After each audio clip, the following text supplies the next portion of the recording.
अस्सलाम वालेकुम। Asia 41 news के साथ मैं हूं आपकी मेज़बान अमना अब्बास। खबर शामिल करते हैं शोरकोट से। हमारे ब्यूरो चीफ राना मोहम्मद शबीर के मुताबिक असिस्टेंट डायरेक्टर ज़राअत तौसीफ शोरकोट मोहम्मद गुलजार शाहिद ने ज़राअत ऑफिस शोरकोट में खाद डीलर्स और किसानों के नुमाइंदों के साथ इजलास की सदारत की।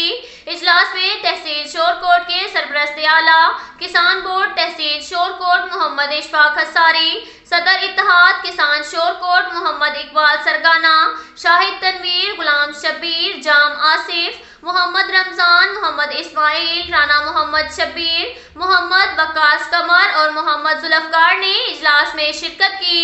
इजलास से खिताब करते हुए असिस्टेंट डायरेक्टर ज़राअत तौसीफ शोरकोट मोहम्मद गुलजार शाहिद ने कहा कि किसी भी खाद डीलर को ब्लैक खाद में फरोख्त करने की इजाज़त नहीं दी जाएगी। अगर कोई भी खाद डीलर मुलविस पाया गया तो इन्हें न सिर्फ जुर्माना किया जाएगा बल्कि उनके खिलाफ मुकदमात भी दर्ज करवाए जाएंगे और जेल उनका मुकद्दर होगी। उन्होंने कहा, किसानों का तहफ़्फ़ुज़ मेरी अव्वलीन तरजीहात में शामिल है। किसानों का इस्तेहसाल हरगिज़ बर्दाश्त नहीं किया जाएगा।